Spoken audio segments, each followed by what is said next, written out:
some Christian thought leaders are arguing that because Christianity in America is under unique threat right now, that we have to fight in maybe unique ways that we haven't in the past in order to keep society from, I don't know, going down the toilet, right? From literally just kind of falling apart. That this is a unique time and it calls for unique action. Is that true? Do we think that's right? Yeah, so let's get into the question, is this a unique time? And the article that is being discussed widely among Christians is by a guy named Aaron Renn. And I subscribe to Aaron Renn's Substack, do you? I don't subscribe, but I have read his article several times. And so let's just try to lay out his position. He does, by the way, argue that we are living in unique times. And the way he does this is he describes American history as three different worlds. He calls them the positive world, the neutral world, and the negative world. You can guess which one we live in right now. And by those terms, he's talking about culture's orientation towards Christians, a positive view, a neutral view, and a negative view. So in his original article, he argued that before 1994,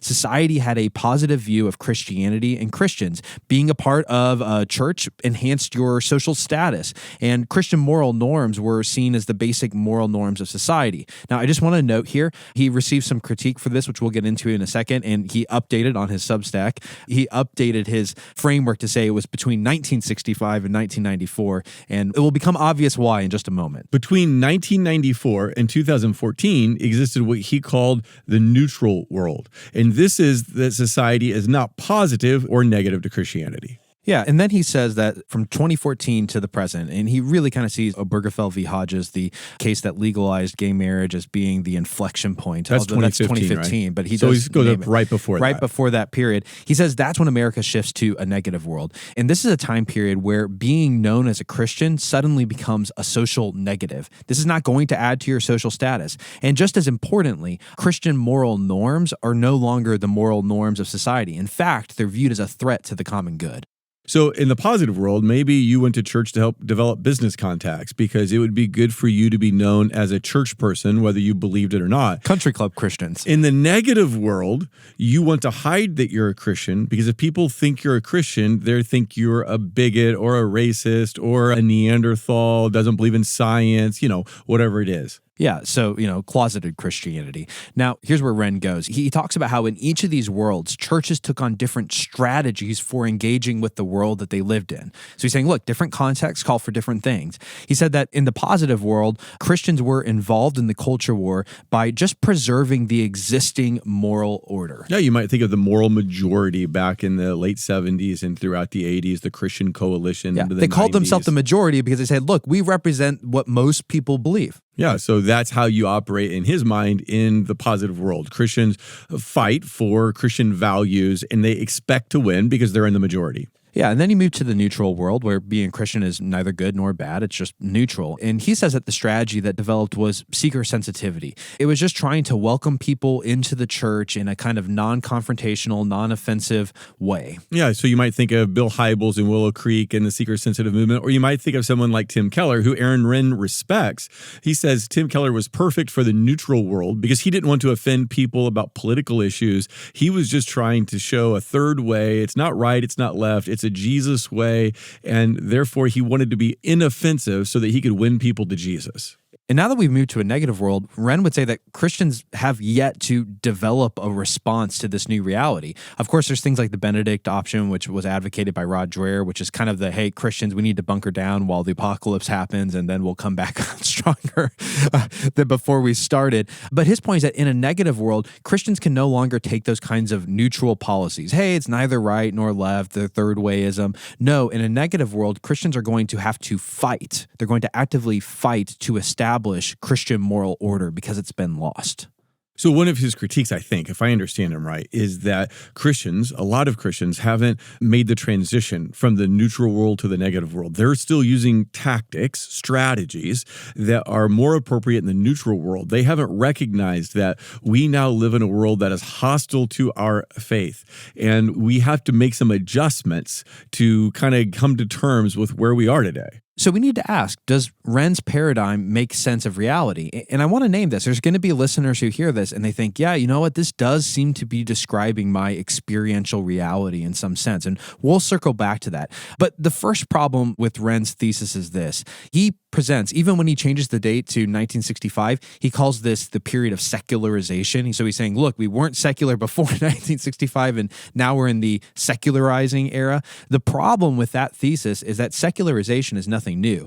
Throughout American history, secularization has kind of been like a roller coaster, up and down. During the Revolutionary era, about 10% of Americans went to church. It was one of the most secular times in American history. Our second and third presidents were not Orthodox Christians. So to suggest that secularization is new and that it requires these broad new tactics isn't entirely true. Yeah, and evangelicals have always felt under siege. So if you would have gone back and asked evangelicals in the 1960s, so the positive world, right? Do you feel like your Christianity is helping you get ahead? I think they would have said, look, we've got the pill, we've got the sexual revolution on. No, it's hard to be a Christian now. Or if you would have gone into the 1970s, they would have said, no, we got this ERA, Equal Rights Amendment that we're trying to fight. Abortion just got approved by the Supreme Court. There's a battle for textbooks. If you went into the 80s and asked Christians, do you feel like you're in a positive position right now? No. I mean, there's an AIDS epidemic. The culture is becoming more accepting of gay relationships. And again, abortion is on the rise. So I'm not sure that Christians ever felt like they were in a position of privilege, even during Wren's positive world. Well, that's the funny thing. I just kind of like imagining getting into a time machine and going and finding Jerry Falwell during this supposedly positive world era and saying, hey, Jerry, would you describe this as a positive era to be a Christian? Of course he wouldn't. There's no way he would. The whole reason he started the Moral Majority is because he felt like Christian values were under attack. And he was, at the time, the definition of a culture warrior. And so if his point was that there was a different kind of culture war back then, a different orientation, I'm not so sure that he's not just giving us a redux of what Jerry Falwell was doing in his own day, because he didn't see his own day as being positive. One of the problems is that we always tend to see this through our own perspective. And I think because white evangelicals dominate the Christian church, we tend to see this from a white person's perspective. But if you're a black Christian, what's your take on the positive world?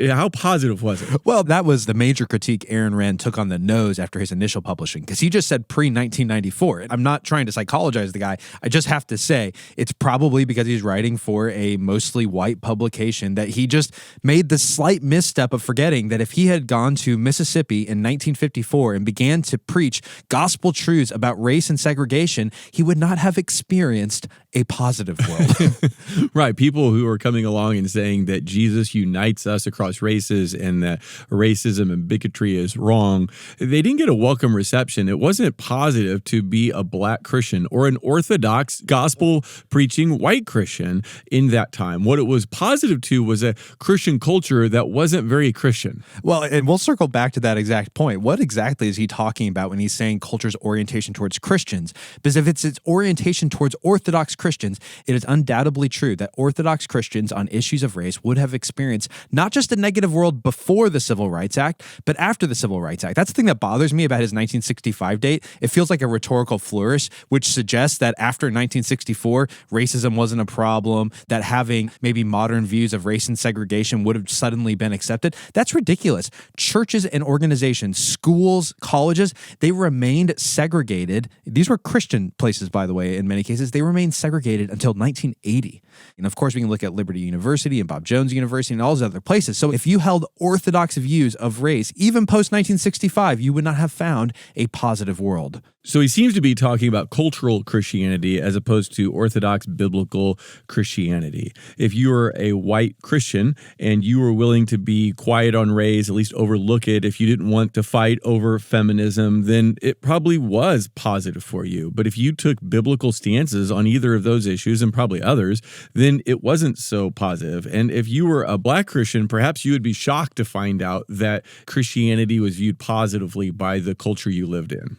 And I think this helps us understand why Aaron Renn's view has gotten so much traction in certain circles. First of all, these are primarily white evangelical circles. And what he's describing is a particularly white evangelical experience. If you're a white evangelical, maybe up until 2014, you could expect some level of cultural capital associated with your religiosity. You could expect some level of status associated with your religiosity. You could expect that you wouldn't be excluded from the halls of power as a result of your religious beliefs. But starting in 2014, 2015, something experientially did shift. In some ways, it feels harder to be an evangelical who wants to have influence in areas like business. This is the Australia example that we already laid out. It does feel like something's changed. But now we're getting to the nub of the issue. Who has it changed for?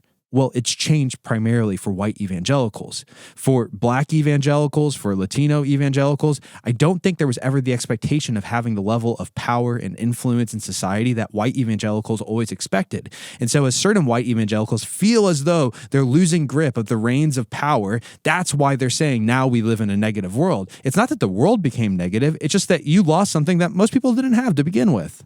All right, so just to be clear, there has never been a positive world for Orthodox Christians of all colors in America. That has never existed. And when we act like it did, what we end up doing is neglecting or dismissing or minimizing that we live in Babylon. That's what Peter says about the Christians in Rome, that they live in Babylon. Now, Babylon didn't exist as a place anymore, as a government, as a structure, but it did exist as kind of a descriptor of what all empires are like. And what Peter is saying is that even though Babylon is gone, it's never gone. It's always here. We see it come up again in Revelation 13, where it animates the powers of darkness. So when we say that there's a positive world at any point in American history, we're neutralizing what Peter said. We're neutralizing what Revelation 13 says, which is that we live in Babylon.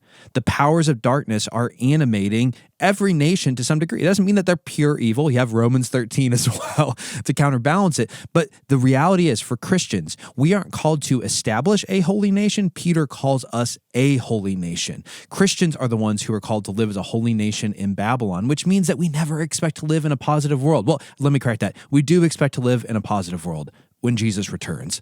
It's ridiculous to say that there haven't been times in American history where Christians have been viewed more positively. Of course, that's true, but it's never been a positive world unless you're talking about cultural Christianity. White cultural Christianity in particular.